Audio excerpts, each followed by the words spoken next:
안녕하세요. 오늘은 특정 인물의 구속영장 발부를 두고 이게 법 집행이냐 아니면 탄압이냐 이런 논란이 아주 뜨거운 사안을 좀 깊이 들여다볼까 합니다. 네. 세계로교회 소년보 목사에 대한 이야기인데요. 공직선거법 위반 혐의 이게 하나 있고 또 반대편에서는 종교 탄압이다 이런 주장이 정면으로 부딪히는 상황입니다. 네, 그렇죠. 한쪽에서는 법을 어겼으니 당연히 처벌해야 한다 이런 입장이고 또 다른 쪽에서는 이건 뭔가 정치적인 의도가 있다. 종교와 표현의 자유를 억압하는 거다. 이런 반론이 아주 팽팽하게 맞서고 있습니다. 맞습니다. 저희가 오늘 살펴볼 자료들에도 양측의 주장, 또 그 근거들이 다 담겨 있는데요. 단순히 사실관계만 쭉 나열하기보다는 이 사건이 던지는 의미까지 좀 함께 짚어보면 좋겠습니다. 네, 중요하죠. 청취자 여러분께서도 여러 관점에서 이 사안을 좀 보실 수 있도록 저희가 확보한 다양한 목소리 또 정보들 이걸 토대로 핵심 쟁점들을 하나하나 좀 풀어가 보겠습니다. 자, 그럼 어디서부터 시작해 볼까요? 일단 사건의 기본적인 내용부터 정리해야겠죠? 네, 그게 순서일 것 같습니다. 네. 그럼 논란의 중심에 선 소년보 목사, 부산지법원에서 구속영장이 발부됐다고 말씀드렸는데 정확히 어떤 혐의를 받고 있는지 구체적으로 좀 짚어주시죠. 네, 핵심 혐의는 두 가지 법입니다. 공직선거법하고 지방교육자치법 위반, 이게 주된 내용이고요. 두 가지 법이요? 네, 시기적으로는 작년에 있었던 두 번의 선거, 4월에 부산교육감 재선거가 있었고 또 6월에 대통령 선거가 있었잖아요. 네네. 이 과정에서 법으로 금지된 선거운동을 했다. 이게 이제 혐의의 골자입니다. 선거 과정에서의 선거운동 혐의라 목회자의 정치적인 발언, 이게 경종 논란이 되긴 하잖아요. 그렇죠. 이번 경우는 구체적으로 어떤 행위들이 문제가 된 건가요? 몇 가지 사례가 딱 특정됐는데요.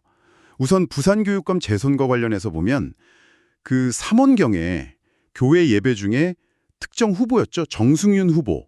이분 지지를 유도하는 발언을 했다는 점. 이게 하나 지적되고요. 예배 중에요. 네, 그리고 또 정 후보하고 이렇게 대담 형식의 영상을 찍어서 그걸 유튜브 같은 소셜미디어에 올린 행위. 이것도 포함됩니다. 영상 게시까지요? 단순 발언을 넘어서는 행위로 본 거군요. 네, 그렇습니다. 좀 적극적인 행위로 본 거죠. 그리고 정 후보 선거사무소에 가서 승리기원 예배를 열어줬다는 거. 아하. 거기서 우파 후보를 찍어서 정말 하나님 나라를 세워야 한다. 약간 이런 취지의 발언을 한 것도 문제가 됐습니다. 우파 후보를 찍어 하나님 나라를 세워야 한다. 이건 상당히 직접적인 표현인데요. 네, 그렇죠. 특정 이념 성향의 후보 지지를 아주 명확하게 독려한 걸로 해석될 여지가 크다고 본 것 같습니다. 그럼 대선 관련 혐의는 어떤 내용이죠? 6월 대선을 앞두고는요. 5월에서 6월 그 사이에 역시 교회 예배 중에 그때 특정 대선 후보였던 김문수 후보, 네. 그분을 지지하고 반대로 상대 후보였던 이재명 후보는 떨어뜨려야 한다. 이런 식의 발언을 했다는 혐의입니다. 이 부분이 저는 특히 좀 궁금한데요. 이런 발언이나 행위들이 도대체 왜 법적으로 문제가 되는 건지 관련 법 조항을 조금만 더 자세히 설명해 주실 수 있을까요? 네, 이게 이제 공직선거법 제85조 3항 때문인데요. 85조 3항이요? 네, 이 조항을 보면 누구든지 교육적이거나 또는 종교적인 기관, 단체 내에서의 그 직무상 행위를 이용해서 그 구성원에게 선거운동을 할 수 없다. 이렇게 딱 규정하고 있거든요. 직무상 행위를 이용해서는 안 된다. 그렇죠. 그러니까 목사님이 자신의 지위, 즉 목사라는 지위를 이용해서 예배 같은 공식적인 자리에서 신도들에게 특정 후보를 지지하라 혹은 반대하라 이런 의사를 표현하면서 영향을 미치려고 했다면 이 법에 저촉될 수 있다. 이런 논리입니다. 그렇군요. 직무상 행위를 이용한 선거운동 금지 조항 명확하네요. 맞습니다. 그래서 부산시 선관위가 이 조항 위반으로 손 목사를 고발했고 경찰 수사를 거쳐서 검찰이 구속영장을 청구한 거고요. 그리고 법원은 증거인멸이나 도주의 우려가 있다 이렇게 판단해서 영장을 발부한 상황입니다. 법리적으로만 보면 이런 절차를 따른 거죠. 그런데 말씀하신 것처럼 그런 법리적인 절차와는 또 별개로 이 영장 발부를 두고 정치권, 특히 야당 쪽에서는 이거는 명백한 종교 탄압이다, 정치 보복이다 이런 목소리가 굉장히 크게 나오고 있습니다. 왜 이런 주장이 나오는 건지 그 배경이 중요할 것 같아요. 네, 아주 중요한 지적입니다. 이 주장의 이제 밑바탕에는요. 손현보 목사가 이전부터 현 정부나 여권에 대해서 상당히 좀 비판적인 입장을 보여왔다는 사실이 깔려 있습니다. 아, 원래 좀 비판적인 입장이었군요. 네, 특히 그 윤석열 전 대통령 탄핵 반대 운동, 이걸 주도했던 단체의 대표를 맡기도 했었고요. 그러니까 정치적으로 보면 상당히 보수적인 입장을 분명히 해왔던 인물이죠. 아, 그러니까 이게 단순히 선거법 위반 수사가 아니라 정부의 좀 비판적인 인사를 딱 찍어서 누르려는 뭐랄까 소위 표적 수사 아니냐 이런 의심이 깔려 있다는 거군요. 바로 그겁니다. 현 정부 입장에서는 좀 껄끄러운 존재니까 선거법 위반을 빌미로 해서 입을 막으려고 하는 거 아니냐 이런 시각인 거죠. 네. 이런 의혹은 이제 정치권 인사들의 발언을 통해서 좀 더 구체화되고 있습니다. 어떤 발언들이 있었습니까? 그 국민의힘 송원석 원내대표가 공개적으로 우려를 표했죠. 본인이 과거 비대위원장 시절에 이재명 대통령을 만나서 야당 인사나 교회 원로 목사님들에 대한 무분별한 압수수색 이런 건 좀 자제해달라고 건의를 했는데 이번 영장 청구를 보니까 그 건의가 잘 안 받아들여진 것 같다 이렇게 말했어요. 아, 직접 건의까지 했었는데. 네, 그래서 이게 단순한 사건이 아니라 대한민국 민주주의의 어떤 위기 이렇게까지 연결지어서 생각하는 겁니다. 김문수 전 장관의 비판은 훨씬 더 직설적이었던 것 같은데요. 네, 김 전 장관은 그냥 명백한 정치 보복이자 종교 탄압 이렇게 딱 규정을 해버렸습니다. 단정적으로. 네, 현 정부가 심지어 국제사회 경고까지 무시하면서 검찰을 동원해서 억지로 혐의를 엮어서 구속하려고 한다 이렇게 주장을 했죠. 그러면서 이제 신앙과 표현의 자유가 권력에 의해서 짓밟히고 있다. 현실을 개탄한다. 면서 전체주의적 폭주라는 상당히 강한 표현까지 썼습니다. 국제사회 이야기까지 나왔다는 점이 좀 흥미로운데요. 외국에서도 이 사안에 대해서 비슷한 우려를 표명한 사례가 실제로 있었던 건가요? 네, 그런 정황들이 좀 언급되고는 있습니다. 예를 들면 그 도널드 트럼프 전 미국 대통령이 예전에 방미했던 이재명 대통령에게 한국 교회 억압 문제에 대해서 우려를 표했다. 이런 주장이 있고요. 트럼프 전 대통령이요? 네. 그리고 또 트럼프의 정치적 멘토로 알려진 분이죠. 뉴트 깅그리치 전 하원 의장.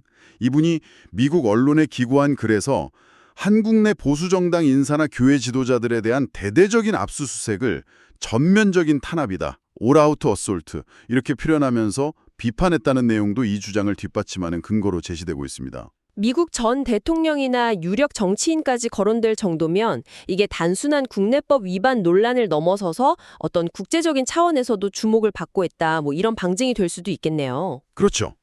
그런 식으로 해석될 여지가 충분히 있는 거죠. 이렇게 국내외에서 여러 해석과 또 우려가 나오는 상황인데 정작 이 사건의 당사자인 손현보 목사 본인은 이 혐의들에 대해서 어떤 입장을 내놓고 있습니까? 궁금한데요. 손 목사는 모든 혐의를 아주 강력하게 부인하고 있습니다. 핵심 논리는 뭐냐면 자신의 행위는 법에서 보장하는 표현의 자유, 그 범위 안에 있었다는 거고요. 이번 수사 자체가 정치적인 의도를 가진 부당한 압박이다. 이런 입장입니다. 구체적으로 어떤 점들을 반박하고 있나요? 예를 들어서 아까 말씀하신 교육감 선거에서 특정 후보를 지지했다는 혐의, 여기에 대해서는요? 네, 교육감 선거 관련해서는 교회 차원에서 후보자들을 초청해서 정책을 듣고 검증하는 자리를 마련했을 뿐이다. 이렇게 주장합니다. 아, 정책 검증 자리였다. 네. 특정 후보를 찍으라고 직접적으로 강요하거나 유도한 사실이 없기 때문에 이건 불법 선거 운동이 아니다라는 거죠. 그러니까 교인들한테 후보자에 대한 정보를 제공하는 차원이었다. 이런 설명입니다. 그럼 대선 후보 지지 발언에 대한 입장은 어떤가요? 그 김문수 후보 당선, 이재명 후보 낙선 이 발언은 꽤 구체적인데 이 부분은 어떻게 해명하고 있죠? 이것 역시 표현의 자유 용역에 속한다. 이렇게 주장합니다. 아, 이것도 표현의 자유다. 네. 특히 이제 김문수 지지하면 안 되고 이재명 지지하면 되나 이렇게 반문하면서 특정 정치 성향을 지지하는 것 자체가 죄가 될 수는 없다. 이런 논리를 펴고 있어요. 중요한 건 교인들에게 특정 후보에게 투표하라고 강요하거나 압력을 행사한 적은 없다.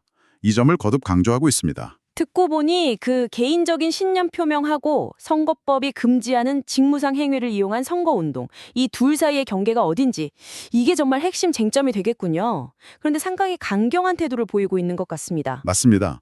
바로 그 경계선에 대한 해석이 첨예하게 갈리는 거죠. 선 목사의 태도는 매우 강경합니다. 영장심사 전에 열렸던 규탄 대회에서는 본인이 만약 구속된다면 대한민국이 전체주의 국가, 심지어 나치 국가가 되었다는 증거가 될 것이다. 이런 발언까지 했어요. 나치 국가라니. 와, 정말 강한 표현이네요. 네. 그만큼 이 사안을 단순한 법 위반이 아니라 어떤 자유민주주의의 근간을 흔드는 문제로 받아들이고 있다. 이걸 보여주는 대목이라고 할 수 있겠죠. 그만큼 절박하고 또 억울하다 뭐 이런 심정을 나타내는 것이겠고요. 자, 지금까지 양측의 입장을 쭉 들어봤습니다. 한쪽에서는 이건 명백한 실정법 위반이다. 즉 공직선거법 위반 행위가 있었고 특히 종교 지도자로서 지켜야 할 선거 중립 의무를 저버렸기 때문에 법에 따른 처벌이 불가피하다. 이렇게 주장하고 있습니다. 뭐 법 앞에 평등 원칙을 강조하는 거죠. 그렇죠. 반면에 다른 한쪽에서는 이건 그냥 법의 형식을 빌렸을 뿐이지 실질적으로는 정부의 비판적인 목소리를 잠재우려는 정치적인 탄압이고 더 나아가서 종교 및 표현의 자유에 대한 아주 중대한 침해다 이렇게 맞서고 있습니다. 네. 특히 이제 손 목사의 과거 행적이라든지 또 정치권이나 해외 인사의 발언들이 막 더해지면서 표적 수사라는 의혹에 좀 힘을 싣고 있는 그런 모양새고요. 듣고 보니 이 사건을 단순히 선거법을 어긴 목사 혹은 탄압받는 종교 지도자 이런 어떤 이분법적인 틀로만 딱 잘라서 보기는 어려워 보입니다. 그 배경에는 현 정부의 국정 운영 방식에 대한 어떤 평가라든지 또 정치적 반대 세력을 대하는 태도 그리고 종교와 정치의 관계라는 좀 더 큰 질문들이 얽혀 있는 것 같아요. 정확합니다.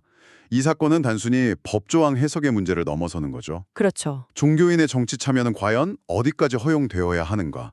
선거 시기에 종교시설 안에서의 발언은 어디까지가 신앙의 자유고 어디부터가 선거법 위반인가? 이런 해묵었지만 여전히 중요한 질문들을 던지고 있습니다. 네.